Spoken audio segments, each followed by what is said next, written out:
ကျောင်းသူတွေကရွှေစစ်တီဝက်ကစက်တီရှိရှိလာနေလို့လူပြောများနေတဲ့ငတိုင်းချောင်းအားထက်ကကျောင်းကတိန်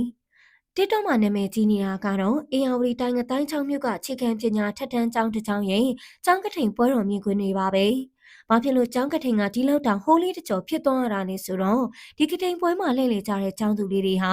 တာမန်ကျောင်းစိမ်းဝတ်စုံနေတဲ့နေမကပဲရွှေသားစစ်စစ်တီစင်မြန်းကကတိန်လဲကြတာမို့ပါ။မြင်ရတဲ့ဗီဒီယိုဖိုင်တွေထဲမှာဆိုရင်ကျောင်းသူလေးတွေဟာတိမ်မောင်းများစွာတန်မိုးရှိတဲ့လေးငါးချက်သားတဲ့ဗရက်ကြီးတွေအထက်ထက်ဆွဲကြိုးကြီးတွေရွှေလက်ကောက်တွေနက်ကတ်တွေနဲ့တကယ်ကိုဝင်းဝါကချက်တရရှိရှိလှနေတာပါပဲတချို့ဆိုရွှေသားစစ်စစ်နဲ့လှုပ်ထားတဲ့ဆိုတဲ့ရွှေပဝါတွေကိုတော့ခြုံထားကြပါသေးတယ်ဒီမြင်ကွင်းကိုတွေ့လာရတဲ့လူများစုကတော့အံ့ဩတကြီးနဲ့ချီကျူးခဲ့ကြပါတယ်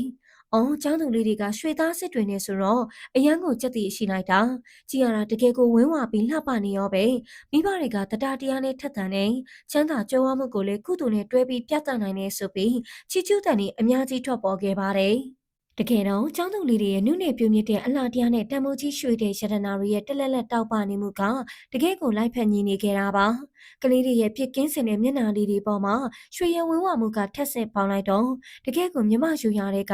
အလူလဲတာတဲ့ကုန်းတောင်ကိုင်ပန်းတောင်ကိုင်တွေလိုစက်တီရှိရှိနဲ့ခံကြားလှပနေခဲ့တာပါ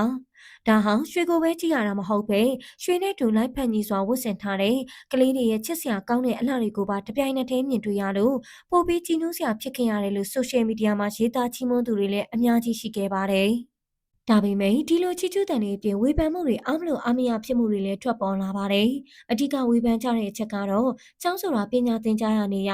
ကလေးတွေအားလုံးကိုစင်ရဲချမ်းသာအဆင့်တန်းမခွဲကြပဲတန်းတူညီတူဆက်ဆံရမယ့်နေရာပါ။ဟိုရင်ကကျောင်းကထိန်ဆိုတာကလေးတွေကသူတို့မုံဘိုးလေးတွေဆိုရလာတဲ့ပတ်စံလေးတွေနဲ့ပတိတပင်းလုပ်ပြီးဘသူချမ်းသာတွေဘသူစင်ရဲတွေမခွဲကြပဲအတူတူပျော်ရွှင်ကြတဲ့စီလုံးညီညွတ်မှုကိုပြသတဲ့ပွဲလေးပါ။အခုတော့ဒီငတိုင်းချောင်းကကတိန်ပွဲဟာကလေးတွေရဲ့ရိုးသားတဲ့ကုသိုလ်ပွဲတော်တစ်ခုမဟုတ်တော့ပဲမိဘတွေရဲ့ချမ်းသာကြွယ်ဝမှုကိုချပြတဲ့ပြိုင်ပွဲကြီးတစ်ခုလိုဖြစ်သွားပြီလို့သုံးသပ်ကြပါတယ်။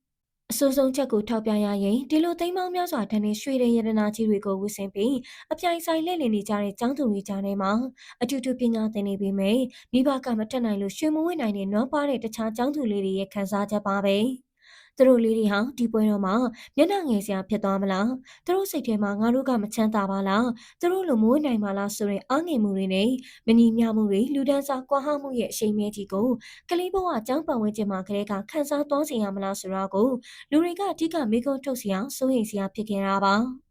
တစ်ဖက်မှာတော့ရွှေတွေနဲ့ကြက်တည်ရှိရှိလှပနေတဲ့ကျောင်းသူတွေရဲ့ပုံရိပ်ကိုချီကျူးကြသလိုတစ်ဖက်မှာတော့တခြားမတက်နိုင်တဲ့နွမ်းပါးတဲ့ကလေးတွေခန်းစားမဲ့အခြေအနေကိုစိတ်ပူကြပါတယ်။ဒါပေမဲ့ငတိုင်းချောင်းမြို့မှာတော့ဒါကနှစ်စဉ်နှစ်တိုင်းဆင်လာလို့သိရတာပါ။အခုကြည့်ရှုနေကြတဲ့လူတွေကရောဒီကျောင်းကထင်ကိုဘယ်လိုမြင်ကြသလဲဆိုတာပြောသွားကြပါအောင်ရှင်။